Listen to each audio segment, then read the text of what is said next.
అక్బరుద్దీన్ పరిస్థితికి సంబంధించి తాజా సమాచారాన్ని మా ప్రతినిధి శర్మను అడిగి తెలుసుకుందాం. శర్మ, చెప్పండి, అసలు అక్బరుద్దీన్ ఎప్పటిలోగా కేర్కు తరలించే అవకాశాలు ఉన్నాయి? అసలు ఈ విషయంపై డాక్టర్స్ ఏమంటున్నారు?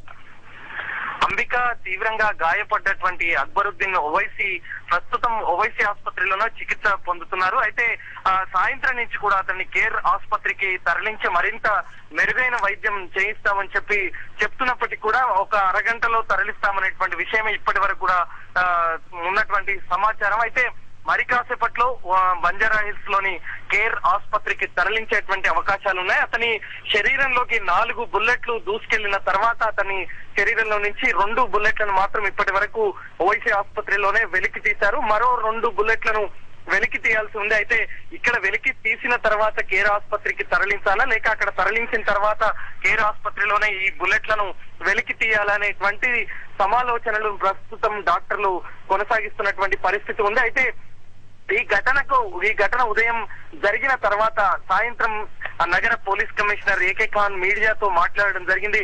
9 మంది ఈ ఘటనలో పాల్గొన్నారు. వారిలో ఇప్పటికీ ఒకరు చనిపోయారు, ఇంకొకరు సీరియస్ గా ఉన్నారు అనేటువంటిది ఏకే ఖాన్ చెప్పడం జరిగింది. మనకున్నటువంటి సమాచారం ప్రకారం 2 చనిపోయారు, మరొక వ్యక్తి చాలా సీరియస్ గా ఉన్నట్టుగా తెలుస్తోంది.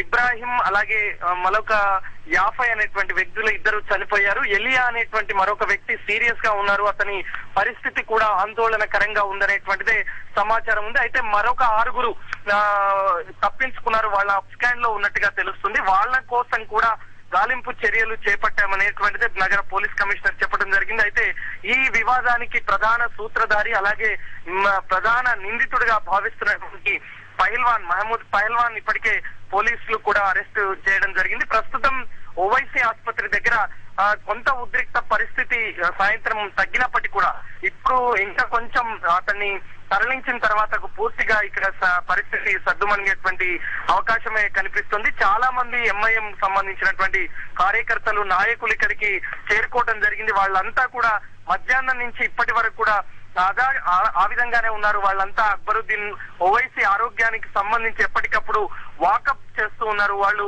తెలుసుకుంటున్నటువంటి పరిస్థితి ఉంది. అయితే ఆయన ఆరోగ్యం నిలకడగా ఉంది అనేటువంటి సమాచారం మధ్యాహ్నం డాక్టర్లు కొంత సమాచారం బయటికి ఇచ్చారు. ఆ తర్వాత అధికారికంగా కూడా డీజీపీతో పాటు ఏకే ఖాన్ కూడా దీనికి సంబంధించి మీడియాకు చెప్పడం జరిగింది. కానీ అసదుద్దీన్ ఓవైసీ ఒక ప్రకటన చేశారు, ఆయన పరిస్థితి ఆందోళనకరంగా ఉంది, ఎంఐఎం పార్టీకి సంబంధించినటువంటి కార్యకర్తలు సంయమనం పాటించాలి, ఎటువంటి ఉద్విగ్నానికి లోను కావద్దు, శాంతియుతంగా వ్యవహరించాలి, దీనిపైన పూర్తిగా ప్రభుత్వం చిత్తశుద్ధితో దర్యాప్తు చేయాలి అనేటువంటిది ఆయన ప్రధానంగా డిమాండ్ చేయడం జరిగింది. ఈ నేపథ్యంలో 2 విభిన్నమైన ప్రకటనలు ఇక్కడ వచ్చాయి. కొంత ఆందోళనకరంగా ఉంది అనేటువంటి అసదుద్దీన్ వ్యాఖ్యలు కొంత ఉద్రిక్తాన్ని చోటు చేసుకున్నటువంటి పరిస్థితి ఉండింది. కానీ లోపల డాక్టర్ల నుంచి వచ్చినటువంటి సమాచారం ప్రకారం ఆయన సేఫ్ గానే ఉన్నారు, ఆయనకు ఎటువంటి ప్రాణాపాయ స్థితి లేదు అనేటువంటిదే ఇప్పుడు ఉంది. లోపల ఐసీయూలో ఇంటెన్సివ్ కేర్ యూనిట్ లో అతను చికిత్స పొందుతున్నారు. ఇప్పటికీ 11 యూనిట్ల బ్లడ్ ను అక్బరుద్దీన్ ఓవైసీకి శరీరంలోకి ఎక్కించడం జరిగింది. అయితే కాలేయం పూర్తిగా బాగుంది, ఆ కాలేయం ఎటువంటి ఇది లేదు కాబట్టి అతని ప్రాణాపాయ స్థితి నుంచి బయటపడ్డారు.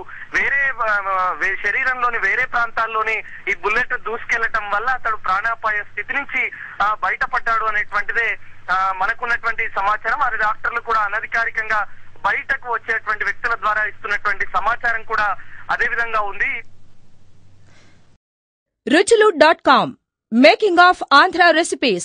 Recipe videos in Telugu for all varieties of veg, non-veg, baking snacks and desserts. Please visit ruchulu.com.